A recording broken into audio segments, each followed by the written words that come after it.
巴基斯坦空军希望中国加快交付40架歼35。歼35A 的隐身特性可以轻松穿透印度的防空网，那性能方面全面超过美国的 F-35也不是没有可能。问天何日降神兵，星火燎原待黎明。若得三五寻疆域，赶交寰宇换新名。印度三哥的网友最近集体破防，因为巴基斯坦总理谢里夫亲自官宣，中国将交付40架歼35A 隐身战机、空警500预警机跟红旗19反导系统。印度三哥直接慌了，过去被歼十 C 暴打阵风的阴影还没散去，这回巴铁直接掏出隐身王炸。印度空军怕是要彻底沦为活靶子，被摁在地上反复碾压。今天我们就来扒一扒歼35A 到底有多恐怖，印度这次是不是真的要跑路？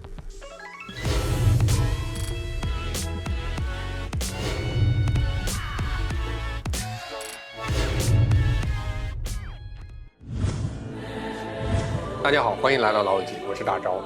咱们先来回顾一下印巴那些事儿。印巴两国那可是老冤家，因为克什米尔地区的争端，时不时就擦出点火花了。就在今年4月份，印控克什米尔的帕哈尔加姆镇发起了一起严重的枪击事件，造成了26人死亡。印度方面一口咬定这是当地游击队干，背后有巴基斯坦撑腰。这事儿就像一个导火索，直接点燃了双方的矛盾。很快呢，两国就在空中展开了较量。在这场空战中巴基斯坦的歼十 C 可谓是大放异彩，直接击落了6架印度战机，其中包括4架阵风，这可让印度丢尽了脸。要知道印度三哥为了提升空军实力，那可是花了大价钱。就拿阵风战斗机来说，印度当时花了88亿美刀，买了36架，平均下来就是2.4亿美刀一架，比 F-35都要贵2倍。本以为买了这么贵的战机就能在南亚的地区横着走，结果呢，被巴基斯坦的歼十 C 吊起来打。这印巴空战之后巴基斯坦民众那是士气大振，同时也让他们看到了自家空军装备的优势，对更先进战机的渴望也愈发强烈。于是就有消息传出巴基斯坦空军希望中国加快交付40架歼35，以应对未来可能发生的大规模冲突。印度空军主力仍是4代半的阵风跟苏30 MKI， 靠电子干扰勉强降低被探测概率，但面对全向隐身性能全球顶尖的歼35A， 雷达根本就抓不住目标呀。咱们再来好好聊聊这歼35，它到底有多厉害，能让印度如此紧张？歼35是咱们中国自主研发第5代隐形中型战斗机。从外观看，它虽然是10年前在珠海航展上公开亮相的310工程古鹰验证机的延续，但经过了10余年的不断发展迭代，已经有了翻天覆地的变化。不仅气动外形明显不同，尺寸也有很大差异，可以说已经是一架全新设计的飞机了。而且它移植了大量歼20上的先进技术，性能早已不可同日而语。在发动机方面，据传目前已经使用的是具备第3代发动机水平的 WS13 发动机，未来将换装具备第4代水平的 WS19 发动机。航电跟武器系统方面更是符合隐形战斗机的标准配置，机腹具有巨大的弹仓，据称可以挂载4枚霹雳15中距空导弹，它的翼下还有额外的6个外挂点，在非隐形模式下能挂载大型空地武器。机头的雷达罩虽然比歼20小，但使用的也是第3代主动相控阵火控雷达，并且装备有和歼20类似的 EODAS 跟 EOTS 光电火控系统。整体来看除了雷达口径比歼20小一些，以及没有近距离格斗弹侧弹仓以外，该机的态势感知能力和武器挂载能力并不比歼20差很多。有印度的军事刊物甚至进行过力量实战推演，结果显示在30分钟以内4架歼35A 可以击落9架阵风。一旦巴铁拿到40架，足够团灭半个印度前线空军，这可太惊人了。而且歼35A 除了隐身性能出色外，在隐形方面也有升级。大家都知道隐形就是飞机的心脏，印度航空公司之前就因为战机隐形在空中推力不足发生过坠机意外。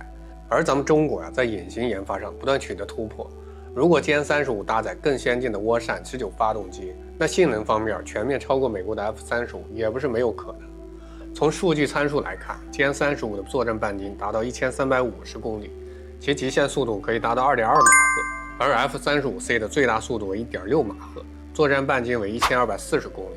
对比之下，歼35的优势更明显。要是巴基斯坦真的成功引进歼35A，那巴基斯坦空军的实力将得到质的飞跃，和印度空军的差距将进一步拉大。印度没有第5代战机，在面对巴基斯坦歼35A时，其防空系统将面临巨大挑战。歼35A的隐身特性可以轻松穿透印度的防空网，而印度目前缺乏有效的反应隐身雷达跟5代机来应对，这可能直接导致其防空体系在关键时刻失效。不过，中国要把歼35卖给巴基斯坦也不是那么简单的事儿，还存在几个问题需要克服。首先，歼35作为中国舰载机，目前还没有装备完成。咱们中国一直秉持自用优先的原则，自己都还没大规模列装，肯定不会急着出口。毕竟自己都还没吃饱，怎么能先把饭给别人？其次目前关于巴基斯坦采购歼35的消息大多是巴基斯坦方面的放风，中国这边一直闷不吭声，到底有没有这回事儿？还得打个问号。订单是否真的存在？中国有没有开始制造交货？都还是个未知数。再者，中国空军的主力机是歼20，歼35更倾向于出口版。歼35是舰载机，而歼35A作为出口型号，在一些性能跟配置上可能会有所调整。中国军方肯定会先确保舰载机装备完成，再考虑出口的事儿，这才比较合理。而且巴基斯坦经济实力有限，在采购武器装备时常常希望能达到大大的折扣。之前采购歼10CE 时贷款都还没有完全偿还。这次如果采购歼35价格也是一个需要双方好好协商的问题。另外还有消息称，由于台海局势的恶化，中国交付给巴铁歼35的速度可能会提前，原本计划2027年交付，现在有可能提前到2026年。有人就猜测，这是不是想让巴铁先进行实战检验？不过这种说法并没有得到官方的证实。咱们冷静想想，中国对台政策是一贯的，武力统一台湾是靠着整个国家的战略布局跟强大的军事力量，可不是单单靠这40架歼35A。